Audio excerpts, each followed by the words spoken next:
Hey everyone, Brian Bogner here, along with Greg Towner at Parallel Portfolios, and it's time for our 20-minute market breakdown. We've got a lot to cover today, okay? Because there's a lot going on. There's this word that everybody's talking about. We don't seem to talk about it until we do, and then it's all the time. Is it tariffs, tariffs, yes.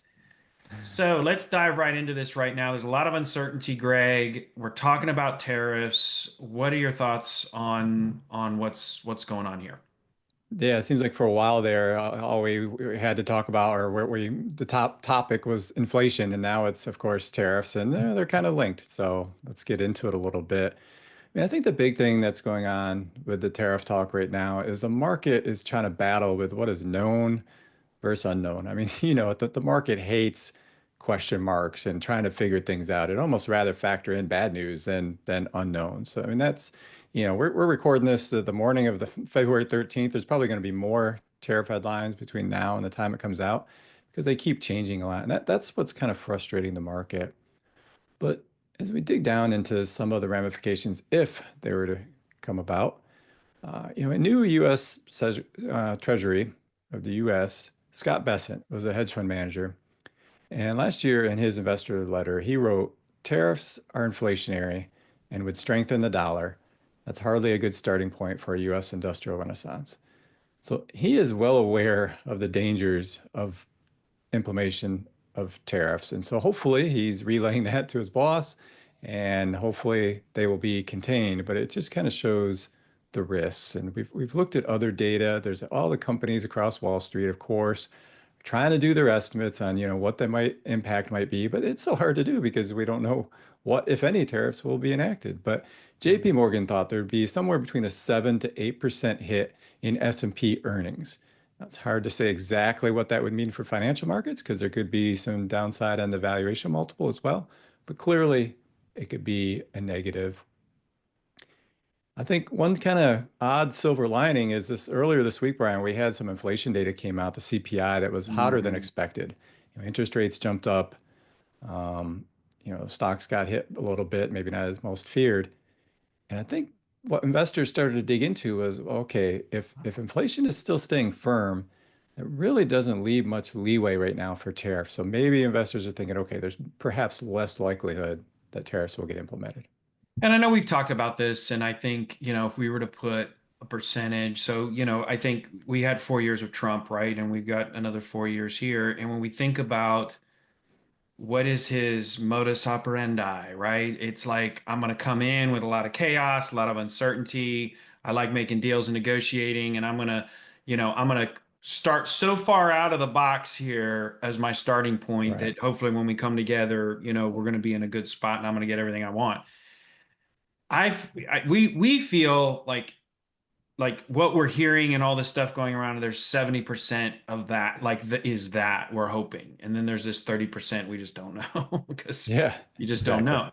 know. But we tend to lean more that it's more of a negotiating tactic, and that's why this is happening. The other thing too, I think is to keep in mind is we think, oh my gosh, it's going to be this way for the next 4 years. Typically, it's all these presidents, they come in swinging hard that first year, a little bit that second year. And then once the midterms happen, the last 2 years, they're not crazy times. So, I don't think this is 4 years of uncertainty. I just don't see that happening. So let's talk a little bit about uncertainty. What does that mean? Right? Okay, we've got a lot going on right now, but what does it mean when it comes to our investments in the stock market? Yeah, there's some different indicators out there, like an uncertainty index. We've seen a couple of those, and one of them just showed that policy uncertainty is that really among the highest in its record, other than a brief period when COVID hit. And so the first thought is, oh my gosh, uncertainty is bad, and like we said before, the market likes known things. But from a contrarian perspective, we've looked at some historical studies from third-party research we receive, and they actually show that a high level of policy uncertainty is actually good for stocks looking forward. And why is that? It's back to the sentiment. The market has probably already factored in a lot of that. Now, admittedly, if you look at some of that past, maybe the market's gotten hit more than it has now on some of that uncertainty. So it certainly can't rule out, if more tariff talk or something else comes along and hurts things in the temporary stage. But we would actually view that as a positive from a contrarian perspective. Hmm. It kind of also right now happens to overlap with what is normally a little bit of a weaker seasonal period. So we're just kind of think we're in this period where the markets need to Right. digest a lot of these headlines that are going on. Like you said, the excitement of, new administration, a lot of things going on. It will all kind of settle in, whether that's next week, next month, later this year. Obviously, no one knows, but we just think a lot of it right now is just kind of noisy stuff that the market's trying to get through. Yeah. Well, I think that, and we talk about this a lot, right? Noise versus what's really happening in the market, what's really happening in the economy. What are the things that we really need to be looking at? Okay. Yeah. Yeah. And so, we obviously know what's been working, what stocks have been working, things like that. But clearly there's some shifting going on here. Clearly there's some things changing. Clearly structurally things are very different. So let's talk a little bit about other areas of the market that, really aren't in the news or not getting as much love and attention right now. What are some of your thoughts there? Yeah, this is certainly something that we've talked a fair amount over the years, and it's been tricky because you keep seeing periods where other areas of the market, other than just US large cap growth, start to do well, but then it doesn't stick. And right now we're having a period where people I don't think are really realizing what's happening under the surface of the market. International markets, particularly those developed international markets, year to date. Now it's only the 6 weeks, very short time Right, frame, but year to date are up about twice the amount of the S&P 500. If you look at China, I mean, everybody hates China, of course. The economy is down. Sentiment is really negative about their market. The Chinese stock market is up triple the amount of the S&P so far year to date. So a lot of things happening international that people aren't realizing. If we go back to the age-old topic of growth versus value, right? I mean, how do you define growth and value? I was Yeah, looking at these this days. again. I mean, it Right, was easier back early in our careers, right, wasn't it? But I looked at a number of different indices that track it, and they were all different. There was one that has so far their value index up twice the amount of growth so far this year. right, Another one actually has growth up more than value. The others, they were about the same. It was just all over the place. But I think if you kind of sum it up, how do people really view growth when they hear growth? What are they thinking of this day and age? It's technology, right? They're right. thinking tech, they're thinking large caps, they're thinking maybe if you drill down more AI, that sort of thing. And why has tech done so well? I think it's because if you think about our economy years ago, we manufactured things, it was Right, cyclical, a lot of goods and parts and high overhead costs. Technology now has very high margins because most of them aren't producing physical products. right. And those higher margins have helped the stock market have a higher valuation multiple. So I know we're trying to get more manufacturing here in the US. It's probably a good thing on the margin, but tech, I think, is going to remain a leadership as companies are concerned. But Hmm. as we've said in the past, there can be a difference at any point between companies Right. and what the stocks are doing from a sentiment perspective, from a valuation perspective. So we do think there's an opportunity where, the longer term historical numbers or value outperforms. I think you can make an argument that maybe it's more equal over time with the leadership of tech, but certainly people need to keep an open mind that value and international and some of these other beaten up areas are just going to have some catalysts to help them along the way here. Yeah, no, I think that's perfect and perfectly well said. And again, I feel like we've been saying this. I feel like we're a broken record sometimes that we just keep saying like, look, there's always opportunity. Yeah. Um, 9 times out of 10, it's not what's being reported in the news, right? It's these other areas that nobody's paying attention to. Yeah. When we think about these big structural shifts, right? We think about the economy, we think about the markets. Let's talk a little bit even demographics because this matters and this factors into this as well. Right? We've got an aging population, not just here in America, but globally as well. How does that affect what we're doing? Yeah, so much of what everybody focuses on is the short term, and that's exciting sometimes. But one of the things that really over longer periods of time impacts the economy and therefore impacts investments is aging. And Yeah. right now, as I think a lot of people realize, we have an aging population here in the US. But when you put a number on it, it's pretty astounding. I saw this recently. More than 11,500 people per day turn 65 here in the US. It's Yeah. pretty amazing. And it's similar if you look across the other developed, economies throughout the world. They also have high numbers. China actually has enormously high number. Now, of course, they have a big population, but very much an aging population. So there's just a lot of impacts in the years to come from an economic perspective, from an investing perspective that we're going to be monitoring closely. Aging population, they spend differently on goods and services, could have some big impacts on the tightening of the labor market. Obviously, challenges that we already have to Social Security and Medicare and that sort Right. of thing. It's just a lot of impacts. I know there's some potentially in our industry too, right, Ryan? Absolutely. I mean, the average age of the financial advisor is pretty darn old, and these people are retiring. And so there is a big shift in our industry right now where the age of the advisors replacing these uh, other advisors is much younger.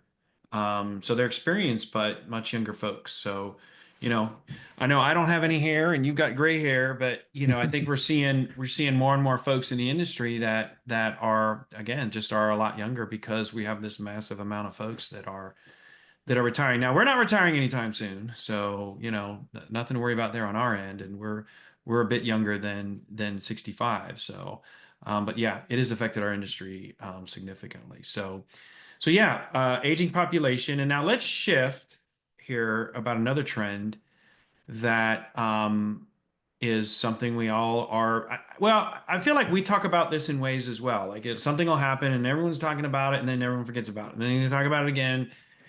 But I think it's something we need to be talking about regularly, right? And it's AI and artificial intelligence and the implications for us. So just love to hear some of your thoughts there.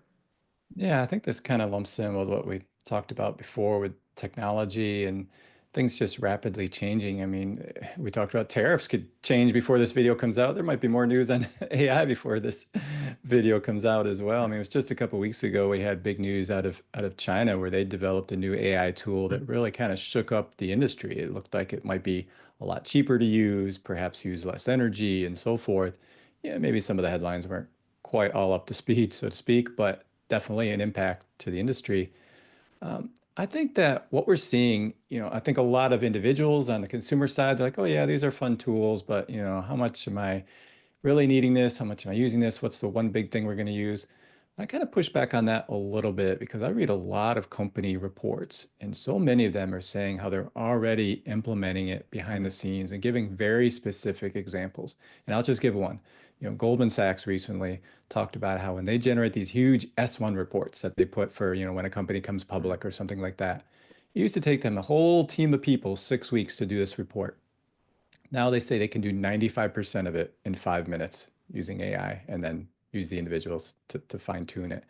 I mean, a lot of other examples of behind the scenes it being used more and more, and this is all changing rapidly. So the big tech companies, some of them with their earnings got hit a little bit because they talked about how much they're spending and they continue to spend on this, but they all say the same thing.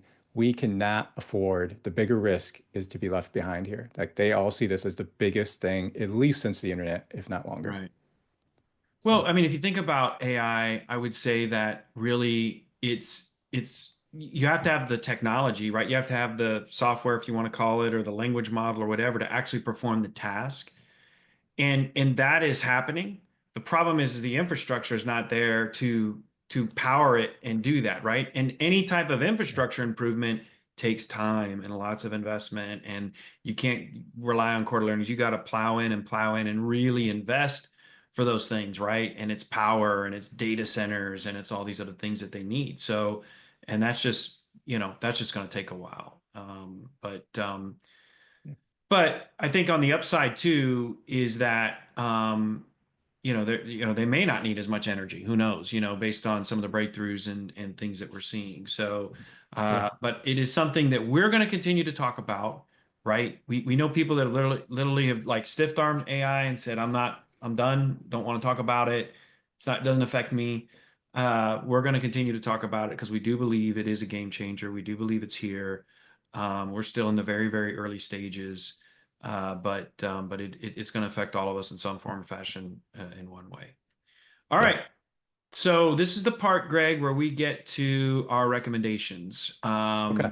You want to kick us off here? Yeah, sure. I've got a couple things this time around. First one, I don't think I've mentioned the TV show in quite a while, but just about done with the second season of Night Watch, which is on Netflix. It was one of their popular shows a year or two ago. And if anybody watched 24 years ago, it kind of reminds me a little bit of Yeah. that. I'm not saying it's quite up to par with that. I mean, that was a real classic, when that came out, Kiefer Sutherland. But it kind of reminds me a little bit of that. So if you're into that kind of show, maybe give it a try. Okay. My other thing, I know we talk a lot about, avoid the noise and, be Right. careful with the financial news, but I had a specific example come up recently. I was forwarded an email from a client who was really concerned about some email that they'd received from a news source. And I wasn't familiar with the news source. I'm not going to mention it. But I did some research and found out that they actually are rated quite low on reliability and they push a lot of conspiracy theories.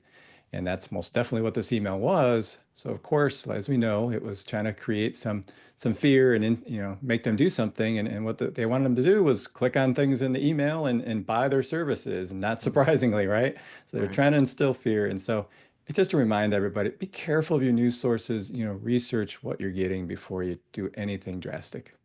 Yeah. I mean, the media does not care about bringing you accurate information, it only cares about generating an emotional response, Yeah. period.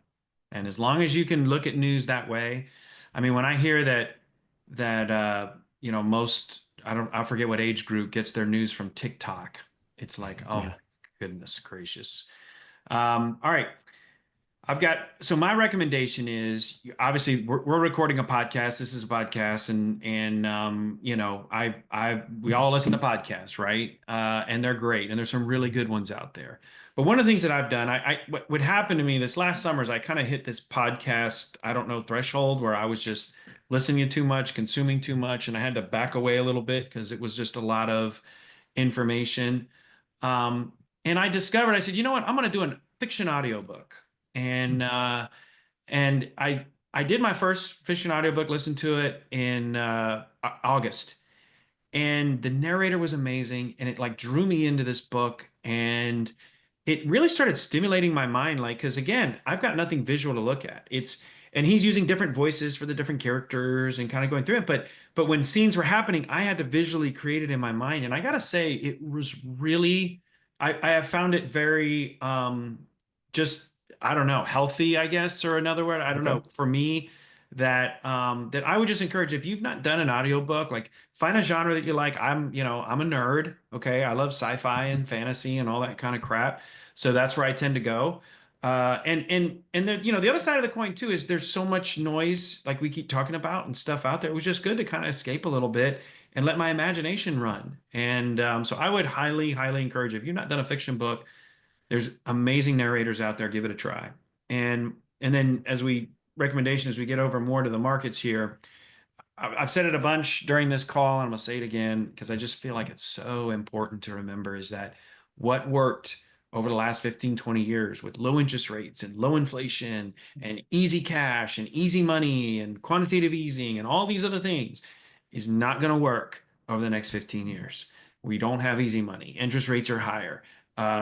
Inflation is a serious thing that we talk about. Now there's potential trade wars with tariffs.